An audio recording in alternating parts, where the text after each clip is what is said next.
आशा करती हूँ कि आप सब अच्छे होंगे। देखिए बेटा, हम लेसन 12 कल हमने स्टार्ट किया था, जिसका नाम था नाइट्रोजन उपापचय एवं नाइट्रोजन चक्र। इसमें हम लोग नाइट्रोजन स्थिरीकरण के बारे में पढ़ेंगे कि किस तरीके से जो पौधे हैं वो नाइट्रोजन को ग्रहण करते हैं। कल हमने बताया था कि वातावरण में सबसे अधिक मात्रा में नाइट्रोजन गैस पाई जाती है और ये लगभग 78% के लगभग पाई जाती है। लेकिन अब वातावरण में सबसे ज़्यादा है, लेकिन फिर भी पौधे इसको डायरेक्ट रूप में ग्रहण ना करके कैसे ग्रहण करते हैं, इनडायरेक्ट रूप में। तो वहाँ पर क्या करते हैं कि जो प्रत्यक्ष रूप में जो नाइट्रोजन है उसका क्या करते हैं, भूमि के अंदर जो सूक्ष्म जीव होते हैं वो उसे क्या कर लेते हैं, ग्रहण कर लेते हैं और ग्रहण करके इसे नाइट्राइट या नाइट्रेट के रूप में क्या कर देते हैं, परिवर्तित कर देते हैं और फिर उस नाइट्रेट को क्या करते हैं, पौधे ग्रहण कर लेते हैं। और जब पौधों का अपक्षय होता है तो ये वापस कहाँ चली जाती है, भूमि के अंदर चली जाती है और दोबारा से जो छोटे सूक्ष्म जीव होते हैं वो इनका क्या कर देते हैं, नाइट्रोजन स्थिरीकरण करने का क्या करते हैं, कार्य करते हैं। तो यहाँ पर किस तरीके से नाइट्रोजन स्थिरीकरण होता है इसके बारे में हम यहाँ पर क्या कर रहे हैं, अध्ययन कर रहे हैं। तो नाइट्रोजन स्थिरीकरण की प्रक्रिया है ये दो प्रकार से संपन्न होती है। एक है अजैविक नाइट्रोजन स्थिरीकरण और दूसरा होता है जैविक नाइट्रोजन स्थिरीकरण। पहले हम बात करते हैं अजैविक नाइट्रोजन स्थिरीकरण की। अजैविक से मतलब होता है यानी कि ऐसे ये जो नाइट्रोजन स्थिरीकरण है ये सूक्ष्म जीवों के यानी कि इसमें किसी भी प्रकार का कोई जीव भाग नहीं ले रहा है, बल्कि जो अजैविक कारक होते हैं वातावरण के वो ही क्या करते हैं, नाइट्रोजन स्थिरीकरण करने का क्या करते हैं, कार्य करते हैं। अब यहाँ पर जो अजैविक नाइट्रोजन स्थिरीकरण है ये दो प्रकार से संपन्न हो रहा है। एक वायुमंडलीय नाइट्रोजन स्थिरीकरण और दूसरा होता है औद्योगिक नाइट्रोजन स्थिरीकरण। पहले हम बात करते हैं वायुमंडल नाइट्रोजन स्थिरीकरण की, यानी कि वायुमंडल नाइट्रोजन स्थिरीकरण यानी कि वायुमंडल के अंदर ये नाइट्रोजन है और उसका ही वहीं पर क्या होगा, स्थिरीकरण होगा। तो जब भी वर्षा काल जब आता है तो जब बिजली चमकती है, पराबैंगनी किरणें जो होती है सूर्य की, तो उनकी उपस्थिति में वातावरण के अंदर नाइट्रोजन भी है और हाइड्रोजन भी है, दोनों ही गैसें प्रेजेंट्स है। तो ऐसी स्थिति में जब बिजली चमक रही है, पराबैंगनी सूर्य का प्रकाश है, तो उस स्थिति में जो वातावरण के जो अंदर जो मुक्त नाइट्रोजन थी वो ऑक्सीजन से क्या करेगी, क्रिया कर लेगी और नाइट्रिक ऑक्साइड में क्या हो जाएगी, वो परिवर्तित हो जाएगी। यानी कि वातावरण के अंदर नाइट्रोजन है और ऑक्सीजन है, मुक्त रूप में है ये। और ये जब बिजली चमक रही है यानी कि तड़ित अवस्था में और मेघ गर्जन के समय नाइट्रोजन और ऑक्सीजन आपस में क्रिया करके किसका निर्माण कर रही है, नाइट्रिक ऑक्साइड का। अब देखिए बेटा, सबसे पहले नाइट्रिक ऑक्साइड का निर्माण हुआ किस किस के संयोजन से, नाइट्रोजन और ऑक्सीजन के संयोग से। फिर ये नाइट्रोजन जो नाइट्रिक ऑक्साइड थी ये पुनः क्या करेगी, ऑक्सीजन से दोबारा से क्या कर लेगी, क्रिया कर लेगी और दोबारा से क्रिया करके नाइट्रोजन डाइऑक्साइड का क्या कर देगी, निर्माण कर लेगी। ये नाइट्रोजन डाइऑक्साइड है। अब ये सारी क्रियाएं जो नाइट्रोजन डाइऑक्साइड तक की क्रिया थी ये तो जब तक संपन्न हो रही थी जब केवल बिजली चमक रही है, सूर्य का प्रकाश भी उपस्थित है, लेकिन वर्षा नहीं आ रही है। तो जैसे ही फिर वर्षा आने लगेगी तो वर्षा आएगी तो वातावरण के अंदर जल आएगा।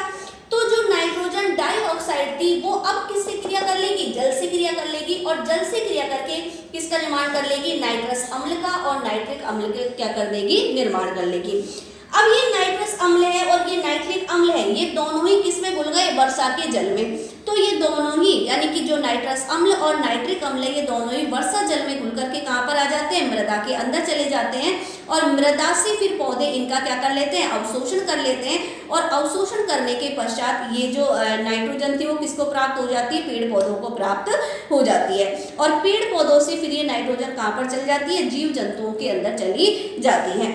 तो इस तरीके से जो नाइट्रोजन स्थिरीकरण हो रहा है इसमें किसी भी प्रकार के कोई भी सजीव ने भाग नहीं लिया है, बल्कि वातावरण के जो अजैविक कारक थे उनके द्वारा ही क्या हो रहा है, यहाँ पे नाइट्रोजन स्थिरीकरण हो रहा है। और इस प्रक्रिया के द्वारा लगभग 10% नाइट्रोजन का क्या होता है, स्थिरीकरण होता है। तो एक बार हम देख लेते हैं इसको कि प्रकृति में तड़ित एवं पराबैंगनी किरणों के प्रभाव से वायुमंडल में उपस्थित मुक्त नाइट्रोजन ऑक्सीजन से क्रिया करके नाइट्रिक ऑक्साइड का क्या करती है, निर्माण करती है तथा यह नाइट्रिक ऑक्साइड पुनः ऑक्सीजन से क्रिया करके नाइट्रोजन डाइऑक्साइड का निर्माण करती है तथा यह नाइट्रोजन डाइऑक्साइड से क्रिया करके नाइट्रस अम्ल व नाइट्रिक अम्ल का निर्माण करती है। यानी कि ये जो नाइट्रोजन डाइऑक्साइड थी ये पुनः किससे क्रिया करेगी, जल से। नाइट्रोजन डाइऑक्साइड जल से क्रिया करके, है ना, यहाँ वर्ड जोड़ना, जल से क्रिया करके किसका निर्माण कर रही है, नाइट्रस अम्ल का और नाइट्रिक अम्ल का क्या कर देती है, निर्माण कर लेती है। तो नाइट्रस अम्ल और नाइट्रिक अम्ल ये वर्षा जल के साथ मिलकर के कहां पर चले जाएंगे, मृदा में चले जाएंगे और फिर क्षारीय पदार्थों से क्रिया करके किसमें परिवर्तित हो जाएंगे, नाइट्रेट में परिवर्तित हो जाएंगे, क्योंकि जो पौधे होते हैं वो नाइट्रोजन का हमेशा किसके रूप में अवशोषण करते हैं, नाइट्रेट के रूप में। तो जो नाइट्रस अम्ल या नाइट्रिक अम्ल था वो क्षारीय पदार्थों से क्या करेगा, क्रिया करेगा और किसमें परिवर्तित हो जाएंगे, नाइट्रेट में। और ये नाइट्रेट जो है उससे मृदा से कहां पर चली जाएगी, पौधों में चल जाएगी और पौधों से कहां पर चल जाएगी, जीव जंतुओं में। तो इस तरीके से हमने वायुमंडल के द्वारा, वायुमंडल में किस तरीके से नाइट्रोजन स्थिरीकरण होता है उसके बारे में यहाँ पर क्या किया है, अध्ययन किया है। सेकंड आता है औद्योगिक नाइट्रोजन स्थिरीकरण, यानी कि ये जो प्रक्रिया है ये उद्योगों में अपनाई जाती है। पौधों के अंदर जो उर्वरक बनाए जाते हैं उनके अंदर भी नाइट्रोजन का क्या किया जाता है, स्थिरीकरण किया जाता है और फिर इन्हीं उर्वरकों के द्वारा जो पौधे हैं वो क्या करते हैं, नाइट्रोजन ग्रहण करते हैं। क्योंकि हम सब जानते हैं कि पेड़ पौधों के लिए 3 तत्व बहुत ज्यादा आवश्यक होते हैं, N, P और K, यानी कि नाइट्रोजन, फास्फोरस और पोटेशियम, इन्हें वृद्ध मात्रिक तत्व कहते हैं और इनकी पेड़ पौधों को सर्वाधिक मात्रा में क्या होती है, आवश्यकता होती है।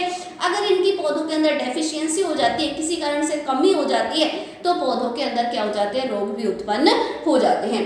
तो यहाँ हम किसकी पूर्ति कर रहे हैं, यहाँ पे नाइट्रोजन की। तो देखिए यहाँ पे कि उर्वरकों का निर्माण उद्योगों के अंदर किस तरीके से होता है कि उच्च ताप, दाब और उत्प्रेरक की उपस्थिति में जो वायुमंडलीय नाइट्रोजन है वो क्या करती है, हाइड्रोजन से आपस में क्रिया करते हैं। देखिए यहाँ तो क्रिया हो रही थी ऑक्सीजन से, यहाँ किसकी क्रिया हो रही है, हाइड्रोजन से।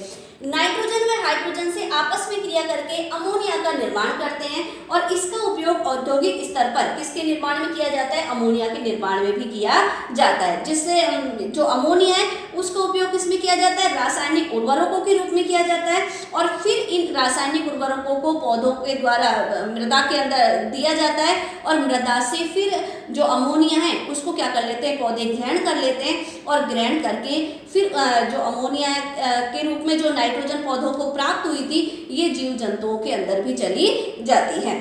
तो इस तरीके से यानी कि नाइट्रोजन और हाइड्रोजन के द्वारा उच्च ताप, उच्च दाब और उत्प्रेरक की उपस्थिति में अमोनिया निर्माण की जो विधि थी उसको हम लोग हैबर विधि भी कहते हैं। तो बेटा जरूरी नहीं है क्वेश्चन इस तरीके से आए भाई औद्योगिक नाइट्रोजन स्थिरीकरण से आप क्या समझते हैं, क्वेश्चन आ जाता है हैबर विधि से आप क्या समझते हैं। तो हैबर विधि क्या है कि नाइट्रोजन और हाइड्रोजन का उच्च ताप, उच्च दाब और उत्प्रेरक की उपस्थिति में आपस में क्रिया करके अमोनिया के निर्माण करने की जो प्रक्रिया है उसे हम क्या कहते हैं, हैबर विधि भी कहते हैं। तो इस तरीके से भी नाइट्रोजन का क्या होता है, स्थिरीकरण होता है। तो आज के वीडियो में हमने जो एजैविक नाइट्रोजन स्थिरीकरण है उसके बारे में क्या किया है, अध्ययन किया है। सेकंड जो हमारा जैविक नाइट्रोजन स्थिरीकरण है उसके बारे में हम नेक्स्ट वीडियो में क्या करेंगे, अध्ययन करेंगे।